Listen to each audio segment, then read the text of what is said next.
Hello, good morning, नमस्कार। सभी का स्वागत है स्पिरिचुअलिटी मैटर्स अध्यात्म की और मेरे इस चैनल पे।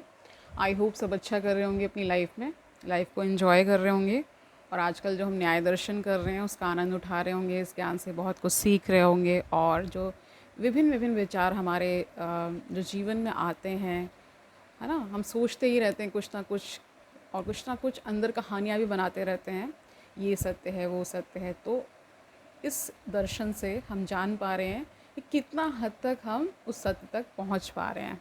ठीक है, तो आज हम शुरू करने वाले हैं न्याय दर्शन में ही ईश्वर संबंधी जो इसका विचार है उसको जानेंगे। शुरू करते हैं आज का सेशन। Let's get started. तो देखिए, न्याय दर्शन ईश्वरवादी दर्शन है क्योंकि ये आस्तिक दर्शन है। वह ईश्वर की सत्ता में विश्वास करता है। न्याय सूत्र में जिसके रचयिता गौतम हैं, ईश्वर का उल्लेख मिलता है। कणाद ने ईश्वर के संबंध में स्पष्ट रूप से कुछ नहीं कहा है। बाद के वैशेषिक ने ईश्वर के स्वरूप की पूर्ण चर्चा की है। इस प्रकार न्याय वैशेषिक दोनों दर्शनों में ईश्वर को प्रामाणिकता मिली है, यानी ईश्वर को मानते हैं। ये दर्शन, न्याय दर्शन, ईश्वर को मानता है। और आप ये समझ लीजिए कि कई बार आप देखते भी होंगे कि बहुत सारे लोग इस पे विवाद भी करते हैं आपसे, स्पेशली जो नास्तिक लोग हैं कि ईश्वर नहीं है ना, तुम क्यों मानते हो ईश्वर को, तुम्हारा ईश्वर इतना निर्दयी है क्या, जो इतनी सारी चीज़ें घटनाएं होती उसको रोकता क्यों नहीं है। इस तरह के प्रश्न करते हैं, कई बार विवाद में भी आ जाते हैं। ये आपने देखा होगा, अपने आसपास ये घटित होते हुए देखा होगा। ठीक है, इस प्रकार न्याय वैशेषिक दोनों दर्शनों में ईश्वर को प्रामाणिकता मिली है।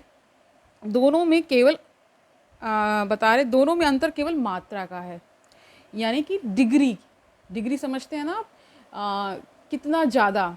मात्रा का मतलब ये कि ज़्यादा या कम की ही यहाँ पे तुलना होगी। न्याय ईश्वर का कह रहे न्याय ईश्वर पर अत्यधिक जोर देता है, जबकि वैशेषिक में उस पर उतना जोर नहीं दिया गया। तो जब हम वैशेषिक दर्शन करेंगे तब उसके बारे में जानेंगे। ठीक है, यही कारण है कि न्याय के ईश्वर संबंधी विचार भारतीय दर्शन में महत्वपूर्ण स्थान रखते हैं। प्रमाण शास्त्र के बाद न्याय दर्शन का महत्वपूर्ण अंग ईश्वर विचार है। तो हमने प्रमाण शास्त्र, प्रमाण जो भी हमने जाने थे कितने प्रकार के होते हैं, उसको भी जान लिया था।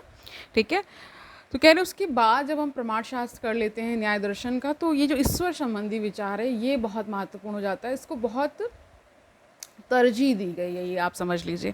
ठीक है, न्याय ईश्वर को प्रस्थापित करने के लिए अनेक तर्क प्रस्तुत करता है। उन तर्कों को जानने के पूर्व न्याय द्वारा प्रतिष्ठा ये एक तरह से प्रतिष्ठित, एक तरह से आप समझ लीजिए कि जितने लोग मानते हैं और जितने लोग नहीं मानते हैं उनके अपने अपने तर्क हैं। जो लोग मानते हैं तो निश्चित ही उनको वैसा अनुभव हुआ होगा, जो लोग नहीं मानते उनको अलग प्रकार का अनुभव हुआ है, इसीलिए ये अंतर आप देखते हैं। तो कह रहे हैं कि उन तर्कों को जानने के पूर्व न्याय द्वारा प्रतिष्ठापित ईश्वर का स्वरूप जानना अपेक्षित हो जाता है। यानी प्रतिष्ठित करके ये आप जान लीजिए कि उन तर्कों को जानने के पूर्व न्याय द्वारा प्रतिष्ठापित ईश्वर का स्वरूप जानना अपेक्षित है। तो कई बार शब्दों का हो जाता है।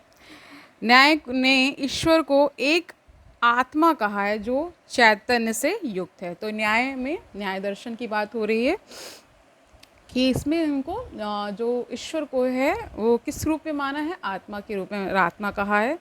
न्याय के मतानुसार आत्मा दो प्रकार की होती है, जीवात्मा और परमात्मा। इन दो प्रकार की इन्होंने बता दी। परमात्मा को ही ईश्वर कहा जाता है। ईश्वर जीवात्मा से पूर्णतः भिन्न है।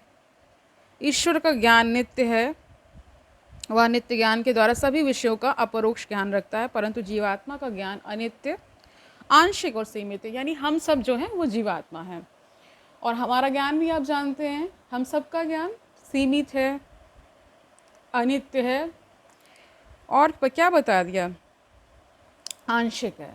ठीक है, ईश्वर सभी प्रकार की पूर्णता से युक्त है, सब, जबकि जीवात्मा अपूर्ण है। तो ईश्वर पूर्ण है और हम सब क्या हैं, अपूर्ण हैं। इसीलिए तो जो मोक्ष की लालसा है या मोक्ष की जो इच्छा है वो पूर्ण होने की है। मोक्ष के बाद कुछ जानने, समझने या इच्छा करने को बचता नहीं। जहाँ पे इच्छाएं समाप्त हो जाती हैं वहीं पे क्या हो जाता है, मोक्ष घटित हो जाता है। निर्वाण, कैवल्य, कैवल्य हमने ज्ञान दर्शन में इसको कैवल्य शब्द दिया गया है। निर्वाण बौद्ध दर्शन में कहा गया है इसी को, ठीक है। और जो हमारा वैदिक परंपरा का जो दर्शन चला आ रहा है उसमें मोक्ष कहा गया है, ठीक है। समझ गए? तो क्या कह रहे हैं, ईश्वर न बद्ध है और न मुक्त। ओके, बंधन और मोक्ष शब्द का प्रयोग ईश्वर पर नहीं लागू किया जा सकता। जीवात्मा इसके विपरीत पहले बंधन में रहता है और बाद में मुक्त होता है। तो जीवात्मा के लिए कहा जा रहा है कि ये पहले बंधन में रहता है, तभी तो मुक्ति की लालसा अंदर से आती है ना।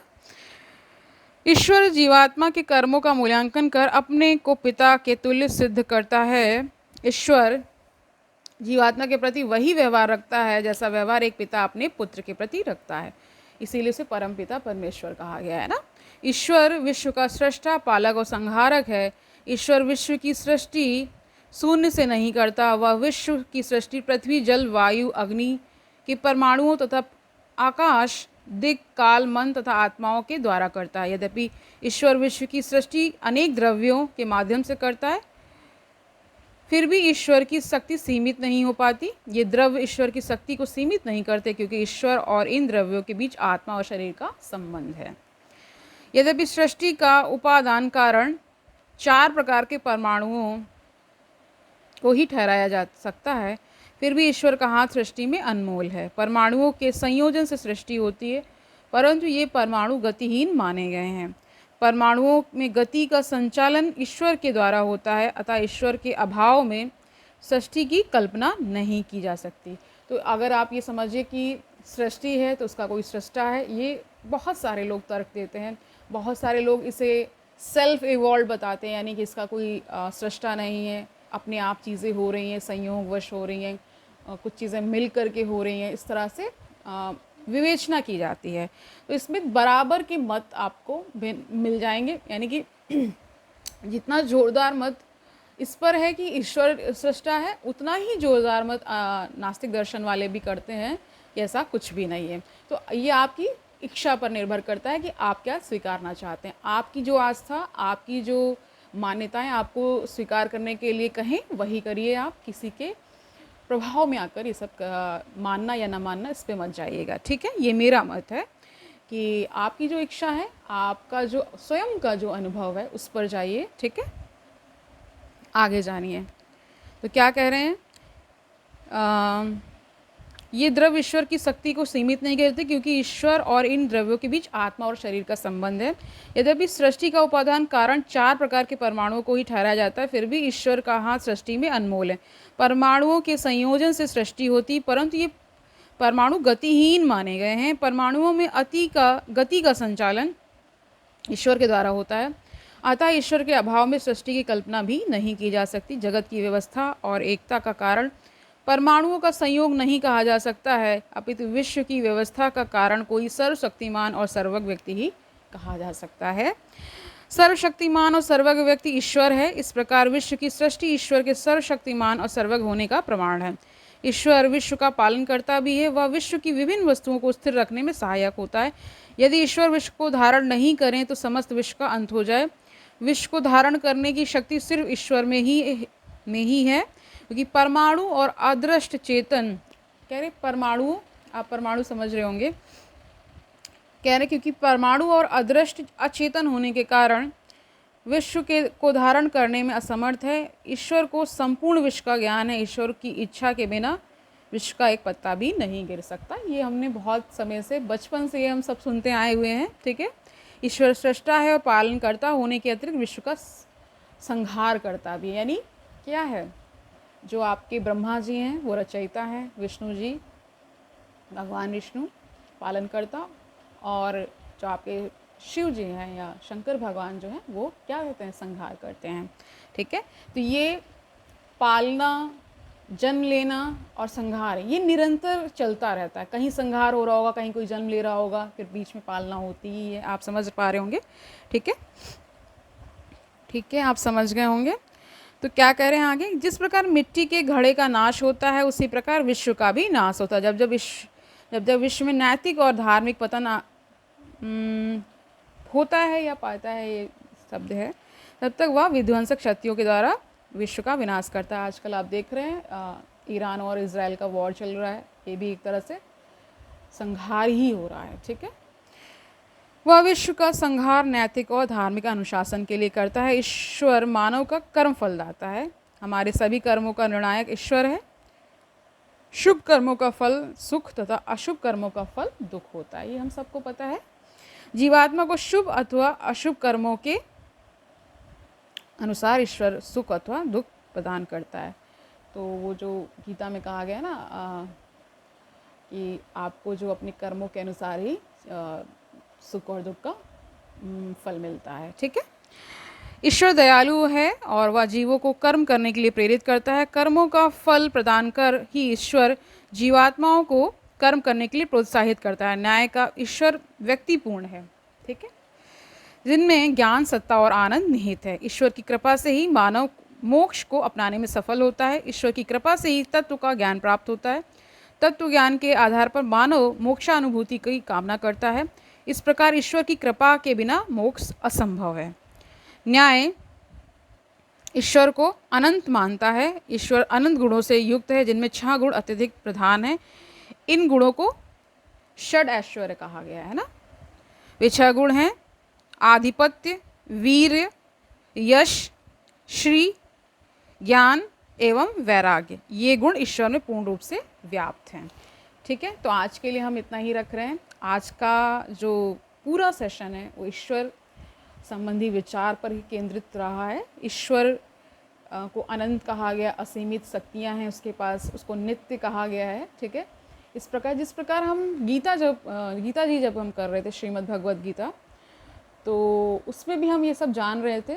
तो इसीलिए कहा जाता है जो वैदिक धर्म है उसमें या उससे निकल करके बहुत सारे दर्शन उससे थोड़ा थोड़ा ले करके कहीं ना कहीं आपको कुछ ना कुछ उसमें सिमिलैरिटी मिलती है। इसीलिए मिलती है क्योंकि वो क्या है, सनातन का मतलब ही है इटर्नल, जो कभी समाप्त ही नहीं होता, जिसका ना आदि पता है ना अंत पता है। ठीक है, ओके, तो आज के लिए इतना ही रखते हैं। कल मिलते हैं, तब तक आनंद से रहिए। आप सुखपूर्वक अपना जीवन व्यतीत करिए, दूसरों को सुखी करिए, खूब सारा ज्ञान अर्जन करते रहिए, अपने आसपास पॉजिटिविटी को फैलाइए। कहीं आप कुछ भी अनैतिक होते हुए देख रहे हैं तो उससे आपको प्रेरणा नहीं लेनी है, अपने सद्गुणों को संजो कर रखना है और निरंतर सन्मार्ग पर चलते रहना है। दुनिया में चाहे जितना भी बुरा होता है या जितना भी आप देख ही रहे होंगे अपने आसपास, उससे हमें प्रभावित नहीं होना है। अपने अच्छे गुणों को और फैलाना है, अच्छा ज्ञान लेते रहना है, सद्विचार रखना है और निरंतर दर्शन और विभिन्न पुस्तकों को पढ़ते रहिए। जो भी आपकी इंटरेस्ट की है उनको पढ़ते रहिए, आनंद से पढ़िए और आपको निश्चित ही ये जीवन समझ में आएगा कितना अनमोल है। ये जीवन देखिए, मनुष्य जो जन्म मिला है ये मोक्ष की प्राप्ति के लिए मिला है, भक्ति करने के लिए मिला है। ठीक है, तो थोड़ा इस ओर भी ध्यान दीजिए, अन्य कर्मों को करते हुए भी, और जो आपका दिनचर्या है उसको करिए। उसमें कोई भी ये नहीं है कि आपको वो नहीं करना है, ये भी करना है। और जो आपका कार्य है, जो उसके लिए आप जिस भी व्यवसाय में हो, पढ़ रहे हो या नौकरी पेशा आपका हो, वो सब करते रहिए और साथ साथ इसको भी समझते रहिए। कल मिलते हैं, तब तक के लिए हरिओम तत्सत।